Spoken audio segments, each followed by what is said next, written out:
Hello, I'm Jenny Hoff, the Communications Director for the City of Bee Cave, and welcome to The Buzz, your monthly show on what's happening in Bee Cave, Texas. Well, our last City Council meeting had a lot of big decisions come out of it, and we are going to update all of those for you, starting with a new logo and tagline for the City of Bee Cave.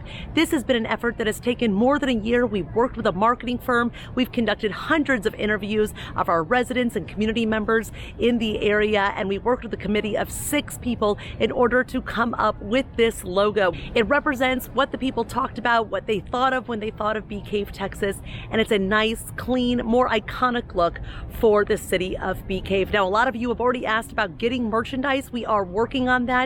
We will let you know as soon as we have some stores in the area that are selling some Bee Cave branded merchandise, because we know you want to show off your love for this city that has so many great amenities. Now, speaking of amenities, City Council also approved a new master plan for Bee Cave Central Park.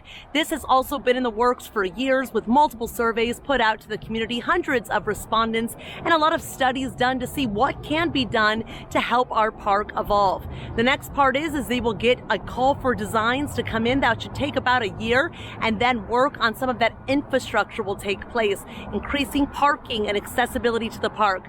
Then the fun part begins, and that is construction of wonderful amenities that you guys have said that you wanted.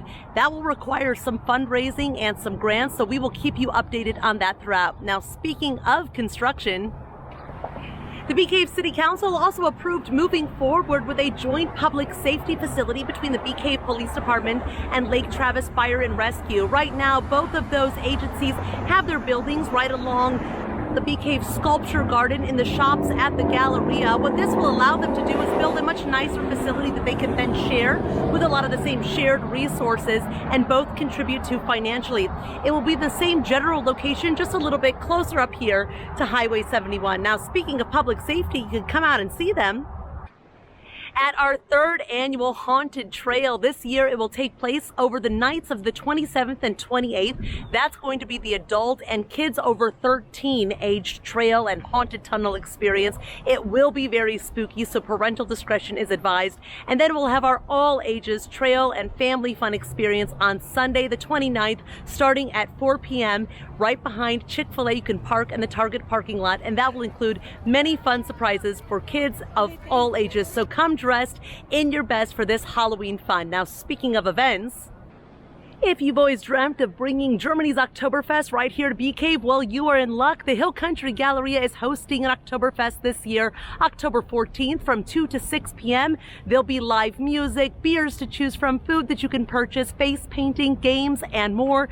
They encourage you to come in full spirit, wearing a dirndl or lederhosen to really celebrate the event. Now, speaking of the Hill Country Galleria, we did hear from some of you when the new speed bumps were put in here at the Hill Country Galleria. Now, of course, we don't own this property, even though City Hall is here. This is private property owned by the Hill Country Galleria, so we don't really have a say in that, but you did reach out to our mayor and our city manager, and they passed those concerns along, and they have promptly taken out those speed bumps. Now, they do plan to put new ones in, because still safety is a priority around here, but they will be much easier to navigate. We hope you've enjoyed this episode of The Buzz. Stay up to date with all of our different events and news and information on our Facebook and other social media pages, as well as our website at beecavetexas.gov. I'll see you next time.